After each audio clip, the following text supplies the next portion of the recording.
Good afternoon. How are you? Well, we haven't been bombed yet, but Israel has been. Let's first turn to the weather, because you might be curious why an Irish guy with light skin is out in this heat. It's 91 degrees, and it's late in the day, but that's what it is, according to Thomas Jefferson. Humidity's at 62, and I think that makes a difference. And the wind's at 4.2 miles an hour, and I actually feel a kind of breeze here in the open. As the sun's setting, you see the bright light to my right. What does Trump want? Talk about a contradiction in everything we understand about the community of persons among themselves. He wants to be liked, and he does hellish things. Insults and hurts people in every way possible. So it's easy to consider that what Trump wants out of this is to be, in his own mind, Alexander the Great, who died in his 30s, drank too much. Trump doesn't drink, they say. So he wants, I think in part, not just regime change, but he wants the enriched uranium. And he sees oil fields in his future, or our nation's future. Since this has begun, and not too long ago, the price of oil has increased. And after the attacks on Iran, that they consider acts of war, as do I, and does any person that knows a smidgen of international law, they're talking about cutting off the Gulf in the area, which would further compromise access to oil. Now, the UN ambassador went to the Security Council and told them that they tried to have discussions, but Trump plainly didn't want them. And after he told the Security Council that, he announced he was going to see Putin, who is an ally of Iran, to discuss things as they are. There's a report that has been confirmed, as best I can tell, that while Trump was at the G7 meeting, Iran sent a note to him, and it said that it wasn't too late to sit down and have talks, and that if necessary, among the reprisals that would come from Iran, should they be attacked, was the terror cells in the United States. So he had made clear what you and I fear, which is we could be in some large city someday, or not even large, and be one of the bystanders as proof of our community with a government that would do that and not find some way to stop it. I mean, I haven't said it that way, but what else are you saying when you do that to somebody? Now, Iran's been basically now told, after they've been invaded, now you better come to the table or we'll do even worse than that. So Iran said no, and it fired on Israel. It took lives, damaged things, and plainly the Superdome of defense that seems to work in Ukraine doesn't work as well in Israel, because Iran, I don't know what people think they are, but they're pretty sophisticated, and they have their own way to get around those defenses, and they've used them. And so, in reply, they've already fired on Israel. And some Americans, could be you or I, anyone, may pay the cost of our worthless commander-in-chief for putting us all in this position, putting the world in this position. This is a world war.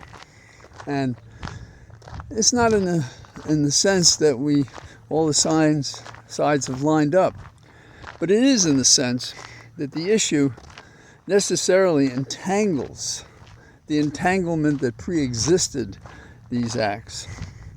And they're getting worse and worse. My dad and I we discussed war, and he told some funny stories. But he said war is one of the ways we control our population when they're out of control. And the density of humanity between their ears and among us is a matter of population, and the need for whatever language or nation state you want to choose, the Lebensraum, the living room that you require. And then there's the vanity of a man. Wouldn't you wish you could have a fist fight with this guy? Maybe if he'd had one, if anybody had ever stopped him when he was younger. Well, it's too much to expect. Talk about fantasies that this guy could ever be anything but the enemy of the people that he is. So he has wondered aloud about regime change. That's not the kind of thing that nurtures discussion for a ceasefire or for some settlement involving nuclear weapons. This is not about nuclear weapons. This is about power, oil, maybe about uranium, and taking out, with all sorts of secret deals you and I don't know about, taking out Iran. So, Trump's view is apparently that he could say to Iran, you don't mind if I put my knee on your neck while I tell you what I want you to do for me. Now, we're told this was a great victory. Now,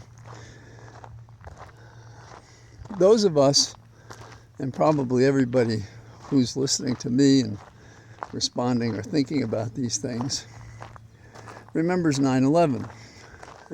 But one of the things I want you to focus on is when 9/11 happened, we couldn't get at what was underneath, all that had been brought down by these planes attacking the World Trade Center. And I don't know how in the world, when you drop these super bombs that Trump did, you know after the fact what was destroyed beneath the terrible destruction of these 30,000-pound bombs. And yet, we have an all clear. Now, you know how a magician does this. A magician lets you see something that's present and then covers it up, and when you ask, is it there? Magically, it's gone. And the simplistic way we're deluded by this trick is that obviously the person took out of there and put it someplace else by misdirection what you expected to see. So because this was there, that is at Fordo, F-O-R-D-O, at Fordo there is the most enriched uranium, the most centrifuges, buried below mountains, and what could get at that to compromise or destroy the enriched uranium. Now, is somebody telling me that the 20 to 40 to 60 kilograms of enriched uranium, and each kilogram is about 2.2 pounds, couldn't be lifted up and gone out the door? I mean, you know, in the right kinds of equipment and so forth. And if you were an Iranian and you were thinking of the magic trick or thinking of 9/11, wouldn't you say to yourself, we're not going to leave this shit here? Because these people, they're going to talk about it, and they're not going to do it, or they're going to bomb the hell out of it. What about the centrifuges? We can get another centrifuge. We can get a dozen more. Maybe we can move a few out. So, is somebody going to tell me they have satellite photos over Iran, and they know that nothing left Fordo? or the other locations. What do you think would trigger Iran being defensive? Now, when Israel struck, okay, let's assume that was a surprise. Was Israel successful? Did it destroy anything? Was anything removed after that, for example, from Fordo, which Israel admitted that they couldn't bomb, and it was all in the papers? So a war is on, and they couldn't bomb Fordo to get in and capture or destroy the enriched uranium. So, how can you determine what's at the bottom of all that these bombs have created? And what kind of inspection could you have? The only measurement to date that I know of, which is put under the rubric of, was radiation release that's dangerous. And that didn't happen. Okay. But if the enriched uranium was removed and therefore not damaged and didn't leak and didn't go away, there'd be no reading for that either. With the group of clowns that we have running our government, something as obvious as this may be true, which is we didn't get a damn thing, except we spent billions of dollars on this grand adventure for the chubsters from the streets of New York. Could it be that earlier generals and presidents were smarter than Trump? Well, that's easy, sure. Now,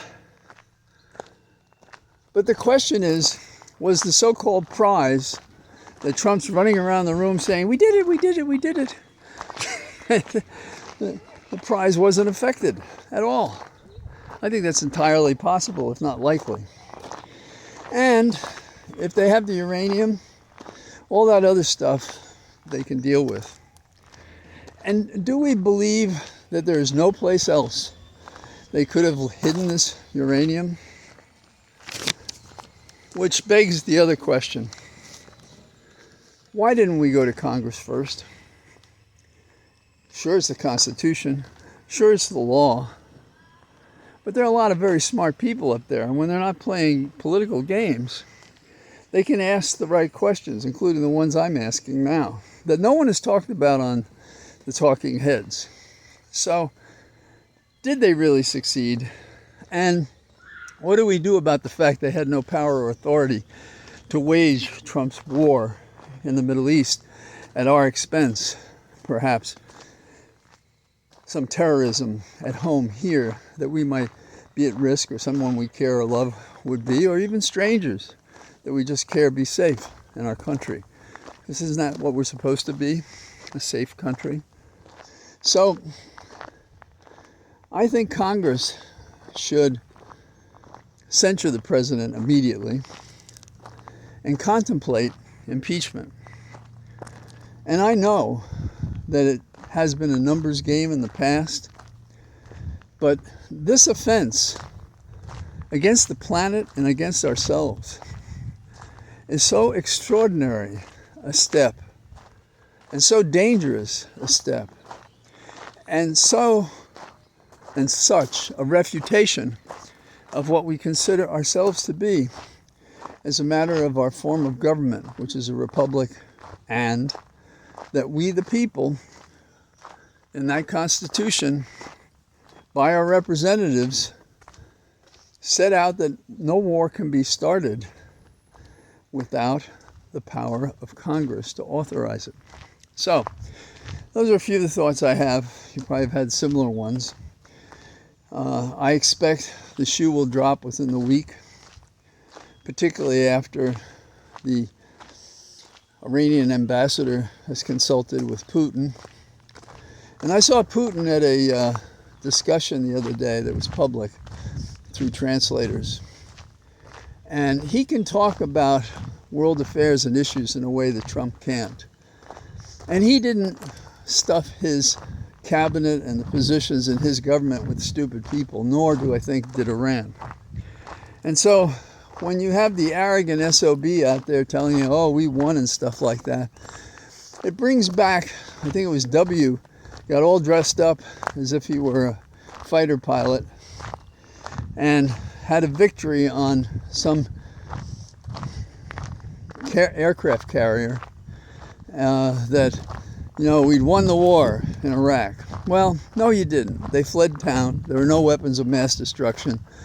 You had a regime change which created even more instability than we had before then. So you get what you'd expect, which is the best of the incompetent, the anxious, those who are just excited as hell to see metal crash on metal and blow up places and things. But the world can't go forward with that kind of a philosophy, putting aside all the delicate arguments and the nuance of constitutional law and order and so forth. And if anything is proven that Trump favors chaos and unpreparedness and just impulse, it is this war.